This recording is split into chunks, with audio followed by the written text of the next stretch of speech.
Alors bonjour à toutes et à tous, j'ai fait une petite parution ce matin, voilà, ça commence, excusez-moi, les aléas du direct, là.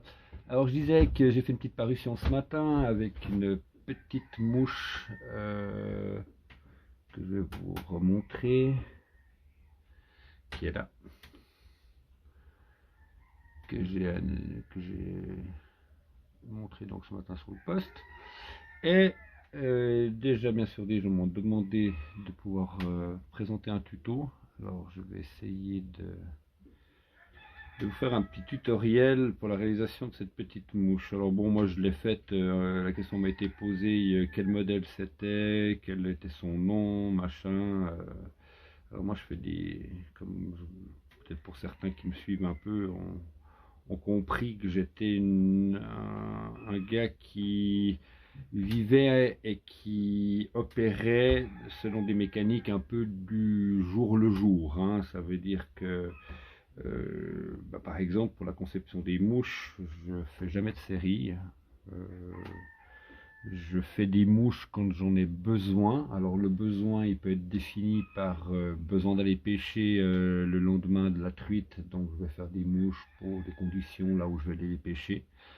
Généralement, je les réalise le soir d'avant. Et puis, besoin aussi parce que pour ma compensation psychotique journalière, de temps en temps, même assez souvent, quand le temps est maussade comme aujourd'hui, alors je vais quand même vous faire un petit, hop là, voilà, hein, le temps d'aujourd'hui un petit peu maussade et cru surtout, un temps d'automne, hein, comme il se doit. Et il y a des moments comme ça où on se sent le besoin de boutiquer et de faire des mouches. C'est vraiment un truc, moi, qui me passionne et qui m'occupe bien mon temps. Enfin, c'est ce que je pense. Alors, pour réaliser cette mouche, on va utiliser, enfin moi je vais utiliser des petits hameçons là, de 14, onde droite. Plutôt assez longue, je dois dire, hein, les lampes. Et puis on va utiliser, là j'ai trouvé chez moi là par terre une plume de mésoa qui a du duvet. Alors si on veut la rendre un petit peu plus foncée, on peut très bien partir, ce qui était le cas de ce que j'ai fait ce matin et que j'ai posté. On peut prendre n'importe quel genre de plume qui a du duvet plutôt assez long, ce sera plus facile à travailler. Alors, par exemple là, euh, une plume de canard avec plein de duvet, on pourrait très bien utiliser ça aussi, ça nous ferait une mouche un tout petit peu plus foncée. Alors là, bon, comme le but c'était de faire un flocon, je vais utiliser la plume d'oie. Pour le corps, hein, je vais utiliser, écoutez, il me fallait, au fait là ce qu'on va chercher c'est d'avoir des barbes qui sont assez épaisses, que quand on va les enrouler, elles vont laisser un profil sur la hampe de l'hameçon. Pour la constitution du corps. Donc là, moi j'ai opté pour quelque chose de plutôt assez clair, hein, euh, légèrement moucheté, mais plutôt assez clair. Ça c'est une plume de dindon que j'ai récupérée chez mon pote qui a des dindons. Voilà.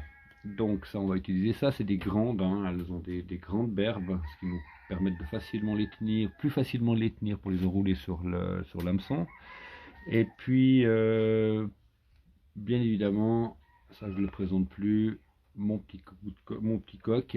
J'encourage donc toujours les gens à récupérer les coques et puis de récupérer les peaux comme ça, juste salées. Moi, ça fait des années que je la traîne, celle-là, par exemple.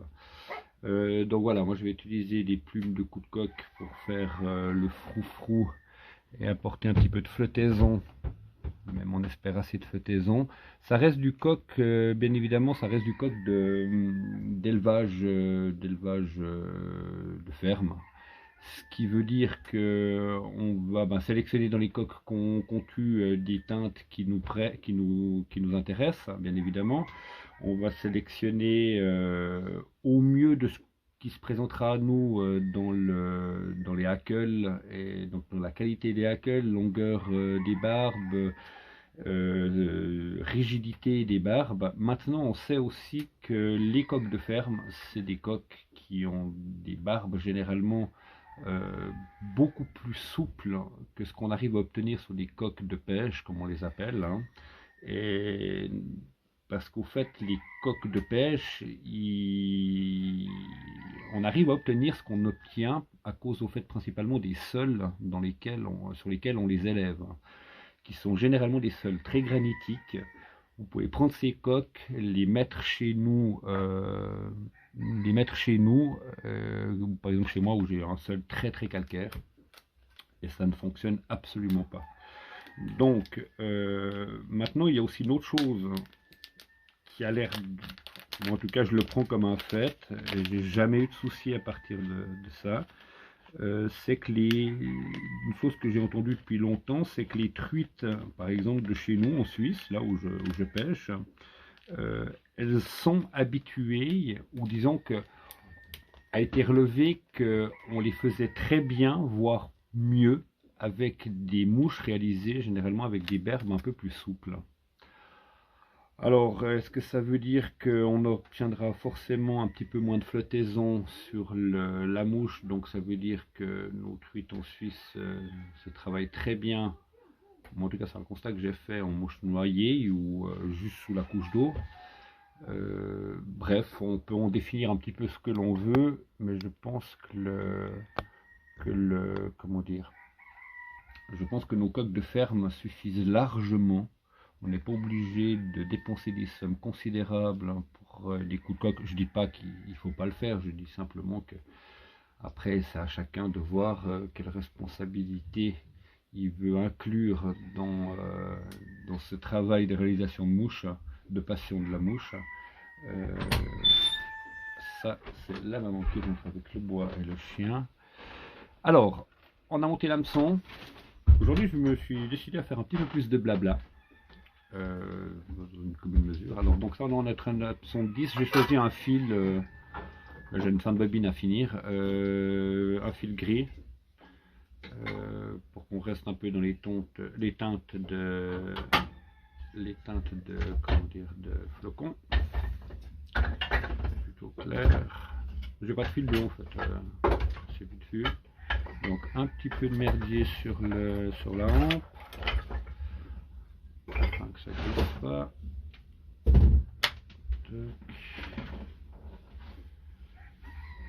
J'ai ma petite chérie qui fait la cuisine en même temps à côté, donc c'est normal qu'on ait un petit peu de bruit de fond. Vous n'entendez peut-être pas, mais il y a aussi le potager qui crépite. Alors, pour la queue et la hampe, on va choisir deux belles. Je dis choisir parce que sur les plumes qu'on récupère chez les potes agriculteurs ou éleveurs, on a très souvent c'est des plumes qui ont été perdues lors de la mue, qui ont été ramassées au sol, qui ont parfois certaines barbes qui sont un petit peu abîmées. Donc on va sélectionner deux jolies. Tac.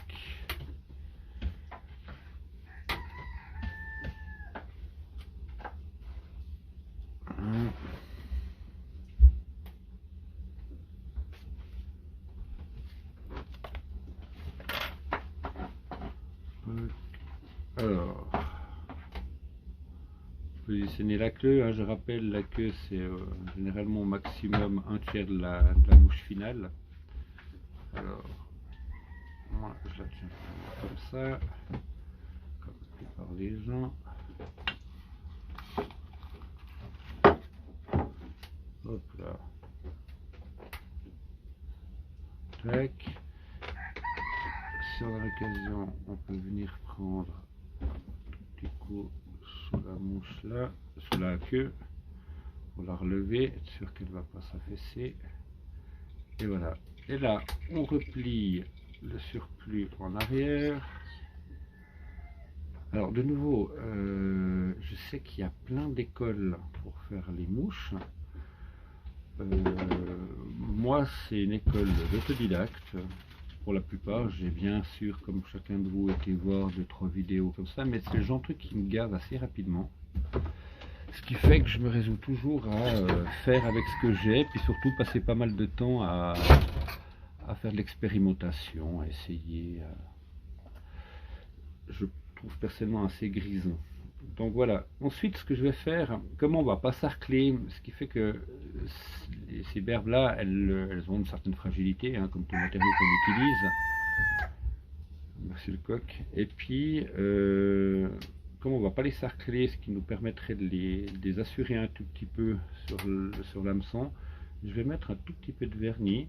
Alors c'est pas du vernis UV, hein, c'est du vernis de ces mesdames pour les voir, enfin bref, pour ces mesdames, on va dire comme ça, qui sèche relativement rapidement, mais pas très rapidement quand même. Donc là, maintenant, on va enrouler l'emplat. Alors pour ceux qui ont, comme moi, un super recto rotatif,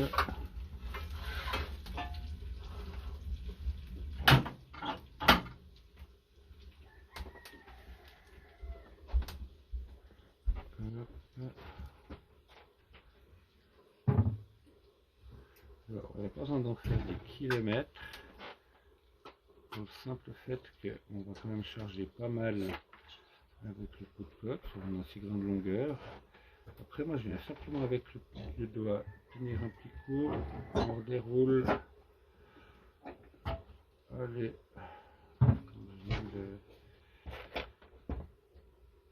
viens de rouler. Hop.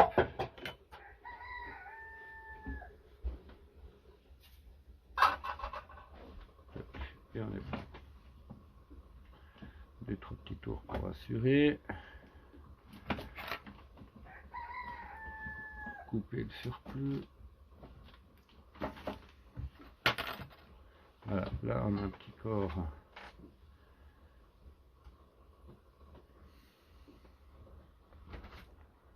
Alors je vais essayer de faire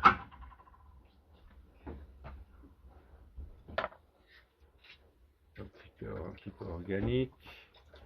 Tout de même, garder les bases. Ensuite, donc on a bien fixé. On va venir se positionner sur la moitié de la partie restante à peu près. Tac. Moitié de la partie restante. Ensuite, on va venir. Alors bon, ça c'est la partie où on va pas tous être égaux.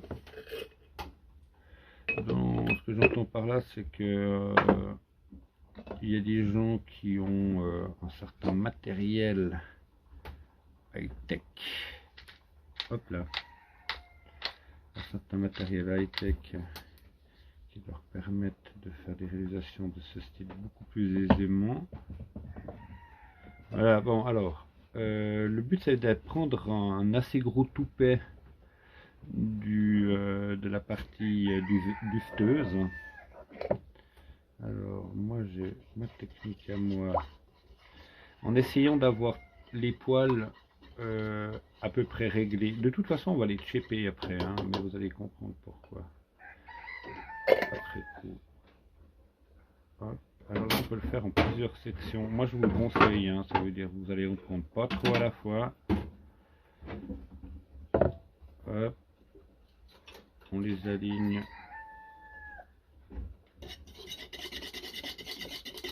On les tient.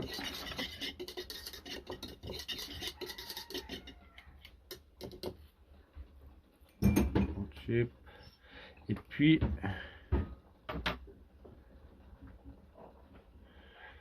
tac. Voilà.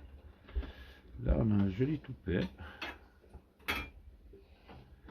Mais j'ai presque envie d'y rajouter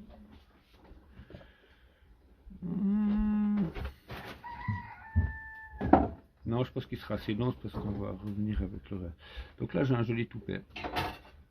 Ça va me suffire pour la grosseur de l'hameçon et de la mouche. Donc, je les coiffe bien tous dans le même sens.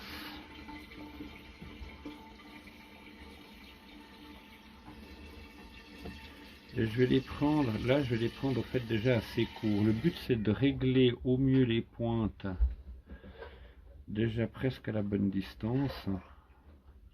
Vous allez voir, c'est pas vraiment d'une grande science, hein. Mais qui me reste au fait à l'arrière une partie qui est même est duveteuse. Voilà, ici là, tout là derrière j'ai une partie qui reste qui est duveteuse. Maintenant, oh là là là là là, ça y est, ça commence déjà à débâcle.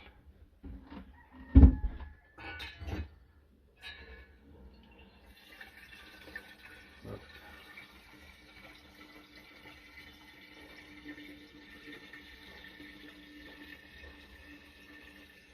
Là.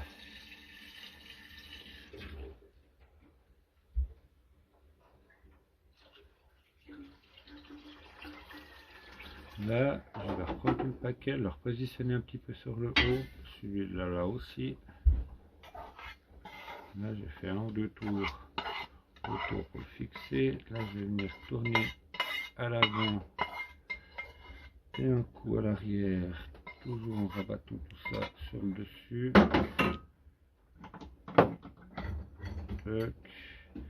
Là, je ligature un coup dans ce sens-là.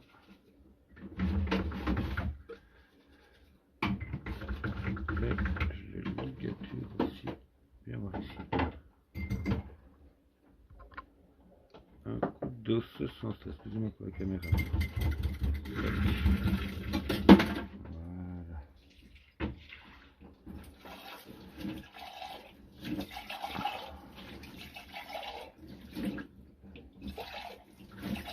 Bien le mettre au centre. On est bon. Maintenant, ce qu'on peut déjà faire, c'est enlever une partie de ça là, ça va nous simplifier pour la suite.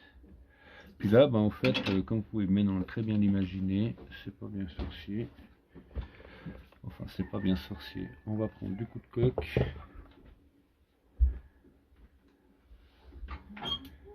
Alors, à l'arrière, je vais mettre plutôt du... Je vais faire peut-être tout d'une traite. Sur ce coup-là, j'ai la chance d'avoir ce qu'on appelle, sauf erreur, hein, c'est ce qu'on appelle les lacets. Ces plumes qui pendent à l'arrière du coq. Sur le côté, sur un des côtés généralement, sur tout seul. Puis là, on a des grandes longueurs, j'en ai assez grandes longueurs. Donc on va utiliser ça.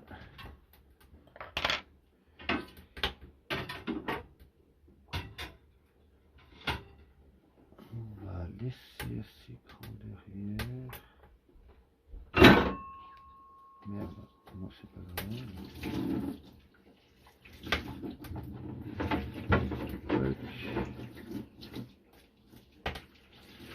Là. Alors, on repasse un petit peu comme ça.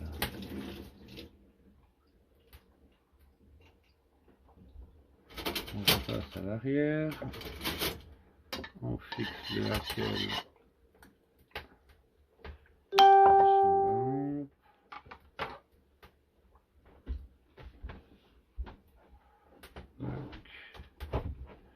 Et on revient devant. Hop là. Je vais juste essayer de repositionner un tout petit peu. Voilà. Putain, j'ai vraiment une installation de merde. Alors, pour ceux qui ont, c'est quand même des fois bien pratique, c'est la petite barre là, de la fête, alors ça va nous cacher la moitié du truc, je me rends compte. Moi ça va bien me simplifier le travail. La pince à haken, je vais la nettoyer qu'il n'y ait pas de bordel. Hop. Et là, on va venir enrouler autour. Hop là, bien sûr, ça, ce truc, on va aller tous. 2 fois sur 3.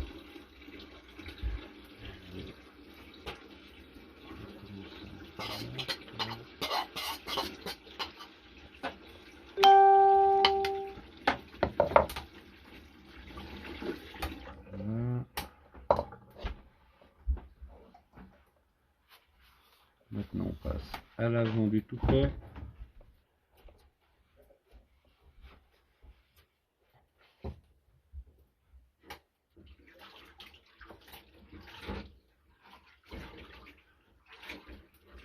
Et voilà. Alors, je fais ce machin là. On repousse la barre un peu. Et on vient fixer le hackle. Je vais retirer cette barre derrière, là, tac. On ne regarde pas.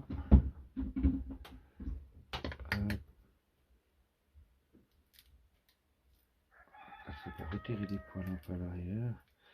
Alors, comme on vit ici sans électricité réseau, on a un ton nuageux depuis quelques temps qui persiste. Ce qui fait que là je travaille sans éclairage hein, pour l'instant, pour un petit peu économiser cette daubride solaire. Tac, je dis daubride parce que c'est un système auquel je ne crois absolument pas sur la durée. Après c'est moi que ça regarde. Là j'ai un poil. Allez savoir pourquoi. Il est un tout petit peu trop long. Voilà, maintenant qu'on a ça, dans notre toupet, là on a 2 parties si on veut bien. On a une partie avant, une partie arrière. On va les disposer comme ici, comme ça. Puis avec le ciseau, tout simplement, venir donner à la hauteur des poils du coq un petit coup de sécateur.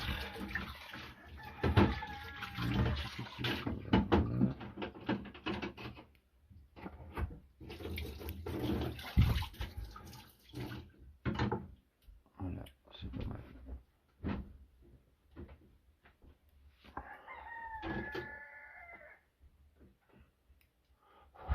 Le but c'est de vraiment pas couper les pointes des barres du hackle, parce que c'est ces pointes, hein, grâce à un mécanisme de capillarité,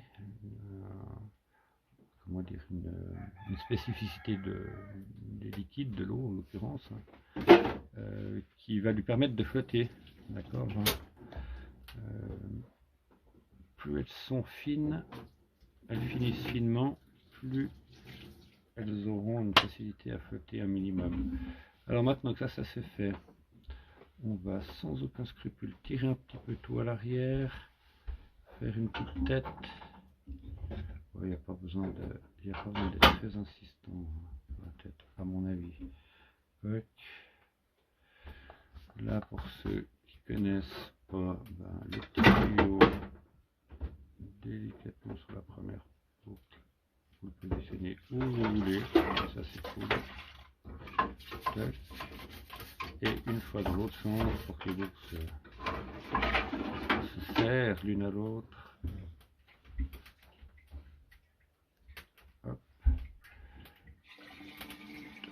Voilà. Maintenant, petit arrangement. Comme à chaque fois, j'aime bien avoir des petits poils qui portent à l'arrière aussi. Voilà.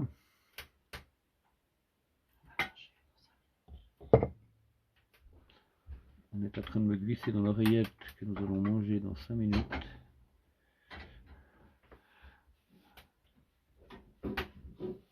Hop là. L'entier après, il faut.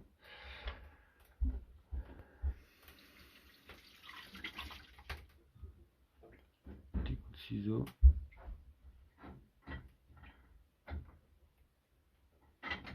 Là.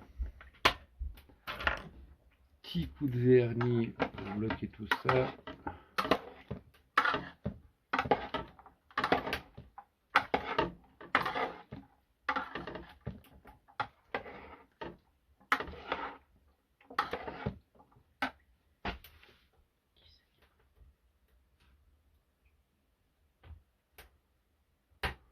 Là. Voilà. Un petit flocon. Un petit flocon de neige. Alors, on va sortir les taux. Hop là. Ça va.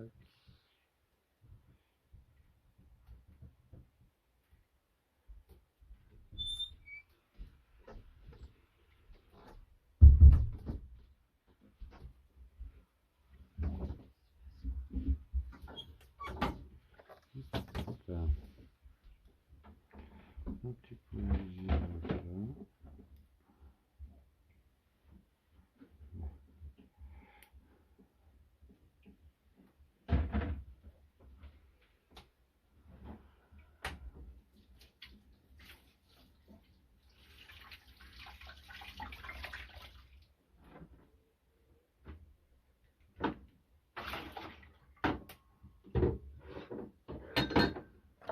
Alors,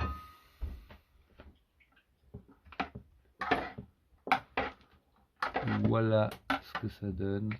Je vais vous en faire une ou deux photos. Vous serez plus à même d'en juger. Et puis si vous avez des questions, bien évidemment, eh ben, vous me postez vos questions. Et si vous n'en avez pas, vous pouvez poster au moins les vôtres, ce que vous allez réaliser dans la même chose. Je rappelle que tout est variable, hein. Vous pouvez varier sur à peu près tout. Amusez-vous à la place, je vous en ferai peut-être une autre petite vidéo à la place d'utiliser le coup de coque et des hackels, faites-le avec par exemple du lapin ou du noyer, ça peut être super. En même temps, elles vont pas se noyer tout de suite généralement. Puis vous aurez le marqueur avec. Ensuite, vous les finissez en noyer, ce qui arrive très souvent à nos mouches en rivière. Hein. Voilà. Une très bonne fin d'après-midi à vous. Au revoir.